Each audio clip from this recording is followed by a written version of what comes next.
Hello बच्चों, तो आज हम देखने वाले हैं क्लास 12 बायोलॉजी का एक टॉपिक कैंसर। मानव स्वास्थ्य एवं रोग का एक टॉपिक लिया गया है। तो ये जो कैंसर और एड्स वाले टॉपिक हैं, ये दो टॉपिक में से कोई एक टॉपिक आपका क्लास 12 बायोलॉजी के एग्ज़ाम में पूछ दिया जाता है। 5 नंबर में पूछा जाता है, क्योंकि ये बड़े टॉपिक होते हैं इसलिए 5 नंबर में पूछ दिए जाते हैं।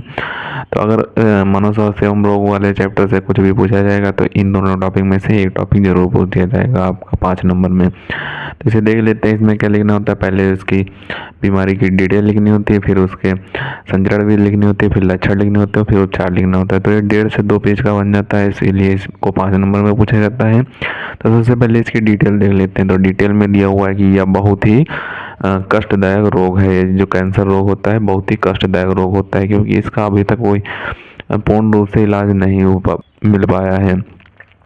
और आगे दिया हुआ है जिससे प्रति वर्ष लाखों व्यक्तियों की मृत्यु हो जाती है।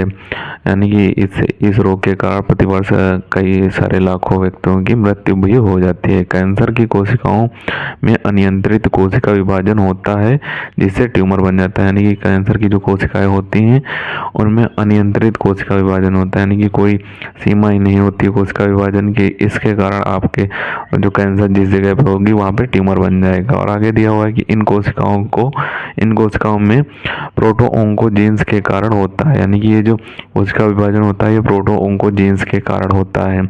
और आगे यहाँ पे दिया हुआ है कि ये कई कारणों से सक्रिय होकर ओंकोजीन्स में बदल जाती हैं। यानी कि ये जो प्रोटोओन्कोजीन्स होती हैं ये कई कारणों से सक्रिय होकर ओंकोजीन्स में बदल जाती हैं, जिसके फलस्वरूप कैंसर कोशिकाएं बनने लगती हैं। इसके परिणाम स्वरूप आपके शरीर में जो होता है कैंसर कोशिकाएं बनने लगती हैं। यानी कि जब कोशिका विभाजन अनियंत्रित रूप से होगा और प्रोटोओन्कोजीन्स आपकी ओन्कोजीन्स में बदल जाएंगी, तो उसके फलस्वरूप आपके शरीर में कैंसर कोशिकाएं बनने लगती हैं। ये कैंसर कोशिकाएं सामान्य कोशिकाओं का भोजन और O2 ग्रहण करने लगती हैं, जिससे सामान्य कोशिकाएं नष्ट होने लगती हैं। यानी कि ये जो कैंसर कोशिकाएं होती हैं वो क्या करती हैं, सामान्य कोशिकाओं का जो भोजन होता है और ऑक्सीजन होता है उसे ग्रहण करने लगती हैं, और इसके कारण आपकी जो सामान्य कोशिकाएं होती हैं वो नष्ट होने लगती हैं। और ये जो ट्यूमर होता है आपका 2 प्रकार का होता है। सबसे पहले वाला होता है सुदम ट्यूमर और दूसरा होता है दुर्दम ट्यूमर। उनके बारे में हमने आपको बता दिया है और इसके बाद हम इसकी संचरण विधि देखेंगे। तो अब सुदम ट्यूमर के बारे में देख लेते हैं। तो सुदम ट्यूमर में दिया हुआ है कि सुदम ट्यूमर अपनी ही जगह पर सीमित रहता है और यह शरीर के अन्य भागों में नहीं फैलता है। यानी कि अगर आपको सुदम ट्यूमर हो गया तो वो एक ही स्थान पर बना रहेगा और शरीर के अन्य स्थानों पर नहीं फैलेगा। लेकिन जो दुर्दम ट्यूमर होता है उसे देख लेते हैं। तो दुर्दम ट्यूमर में दिया हुआ है कि दुर्दम ट्यूमर अपनी आसपास की कोशिकाओं और ऊतकों पर आक्रमण करके उन्हें क्षति पहुंचाते हैं। ये कोशिकाएं रक्त द्वारा दूर तक पहुंच जाती हैं। यानी कि ये जो कोशिकाएं होती हैं ये रक्त के द्वारा दूर तक पहुंच जाती हैं। और ये दुर्दम ट्यूमर होता है अपने आसपास की कोशिकाओं को और ऊतकों पर आक्रमण करके क्षति पहुंचाता रहता है, जिससे क्या होता है ये कोशिकाएं रक्त द्वारा दूर तक पहुंच जाती हैं। और यहाँ पे आगे दिया हुआ है कि और वहाँ ट्यूमर बनाना शुरू कर देती हैं। यानी कि अगर दूर तक पहुंच जाएंगे और वहाँ पे फिर क्या करती हैं, ट्यूमर बनाना शुरू कर देती हैं। इन गुणों को मेटास्टेसिस कहते हैं। यानी कि ये जो गुण होते हैं जो अपने आसपास कोशिकाओं और ऊतकों पर आक्रमण करके क्षति पहुंचाते रहते हैं, तो इन्हीं गुणों को हम क्या कहते हैं, मेटास्टेसिस कहते हैं। डॉक्टरी लैंग्वेज में मेटास्टेसिस कहते हैं। अब आगे इसकी संचरण विधि और लक्षण और उपचार देख लेते हैं। तो सबसे पहले इसकी संचरण विधि देखेंगे। तो संचरण विधि में दिया हुआ है कि कैंसर उत्पन्न करने वाले पदार्थों का कार्सिनोजन कहते हैं। यानी कि कैंसर जो उत्पन्न करने वाले पदार्थ होते हैं उन्हें कार्सिनोजन कहते हैं। तो सबसे पहले उसे देख लेते हैं भौतिक कारकों से कैसे हमारे शरीर में कैंसर उत्पन्न होता है। तो पराबैंगनी किरणों के द्वारा और एक्सरे और गामा किरणों के द्वारा।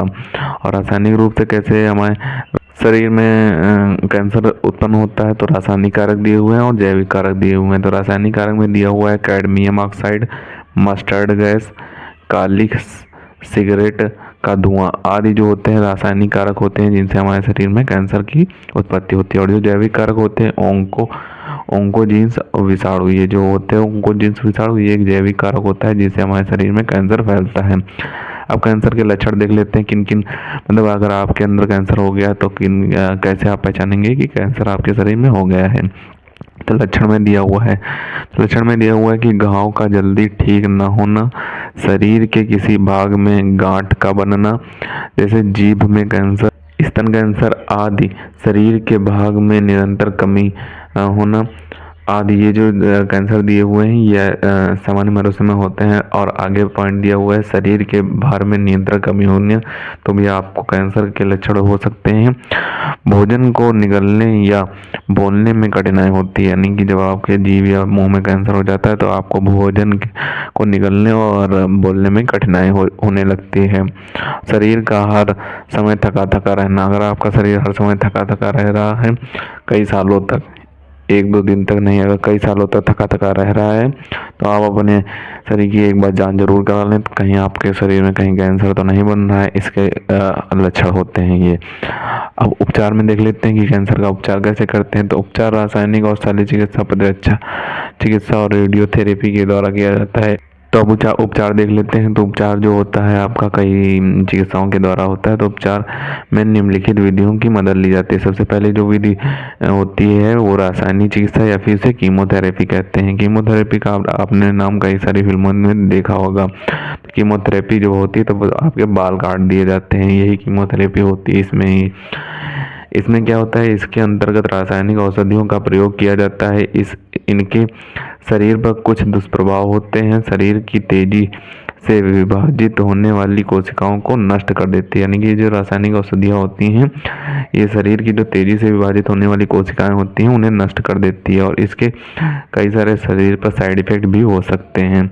अब शल्य चिकित्सा देख लेते हैं। तो शल्य चिकित्सा जो होती है उसमें देखते हैं शल्य चिकित्सा के भी द्वारा कैंसर को कुछ हद तक ठीक किया जा सकता है। अब इसमें देख लेते हैं क्या दिया हुआ है। तो इसमें दिया हुआ है कि इसमें कैंसर ग्रस्त भाग को शरीर से अलग कर देते हैं। कैंसर उपचार का प्रथम चरण अब भी शल्य चिकित्सा है, यानी कि जिस भाग में कैंसर हो गया है तो उस भाग को शरीर से अलग कर दिया जाता है। तो ये कैंसर उपचार का प्रथम चरण होता है। सबसे पहले कैंसर उपचार के लिए यही यूज किया जाता था, परंतु अब रासायनिक चिकित्सा यानी कि कीमोथेरेपी आ गई है और प्रतिरक्षा चिकित्सा आ गई है और रेडियोथेरेपी आ गई है। तो प्रतिरक्षा चिकित्सा और रेडियोथेरेपी आप इसी में बनाकर लिख देंगे तो आपको पूरे नंबर मिल जाएंगे, क्योंकि इनमें लिखेंगे तो बहुत आपका लॉन्ग हो जाएगा, 2.5 पेज का हो जाएगा। इतना आपको नहीं लिखना होता है, इतना ही आप 2.5 पेज या 3 पेज में बनाकर लिख देंगे, क्योंकि हमने पास लिखा है इसलिए 2 पेज में आ गया है। आप दूर थोड़ा लिखना तो 2.5 पेज में आपका आ जाएगा। तो हम आपको इसके स्क्रीनशॉट दिए देते हैं। सबसे पहले आप ऊपर से स्क्रीनशॉट लेना स्टार्ट करें और आगे के पार्ट का भी स्क्रीनशॉट करें, बचे हुए पार्ट का भी आप स्क्रीनशॉट कर लें। अब पीछे वाले पार्ट का भी हम आपको स्क्रीनशॉट दिए देते हैं। अब यहाँ पे जो संचरण विधि है उसका स्क्रीनशॉट कर लें और जो लक्षण दिए हैं उनका स्क्रीनशॉट कर लें और जो इसके उपचार दिए हुए हैं उनका भी आप स्क्रीनशॉट कर लें एक बार। और अब यहाँ पे जो नीचे 2 पॉइंट दिए हुए हैं इनका भी स्क्रीनशॉट कर लें। तो इसे आपको अच्छे तरीके से तैयार कर लेना है। इंपॉर्टेंट क्वेश्चन है, कई बार एग्जाम में पूछा जा चुका है, इस बार भी इसके आने के चांसेस हैं, तो इसे आप अच्छे तरीके से तैयार कर लें। तो अगर आपने केमिस्ट्री की इंजेक्शन नहीं आपको तैयार है तो हमारे चैनल पे एक प्लेलिस्ट अपलोड है जिसमें केमिस्ट्री की ऑल इंजेक्शन यानी कि पूरी केमिस्ट्री की इंजेक्शन हमने उसी वीडियो में प्लेलिस्ट में डाल दी है, और कुछ इंपॉर्टेंट नेम रिएक्शन थ्योरी डाली है जो आपके एग्जाम में डेफिनेटली भी पूछी जाएंगी। 100% गारंटी है कि वो डिफिनेशन पूछी जाएंगी, उनमें से कोई 2 या 3 जरूर पूछी जाएंगी, तो इन्हें आप जाकर देख सकते हैं। तो मिलते हैं किसी नए वीडियो में नए टॉपिक के साथ, तब तक के लिए धन्यवाद। अगर अभी तक आपने हमारे चैनल को सब्सक्राइब नहीं किया तो सब्सक्राइब जरूर करें, क्योंकि हम क्लास 12 से रिलेटेड इंपॉर्टेंट टॉपिक पर वीडियो डालते रहते हैं।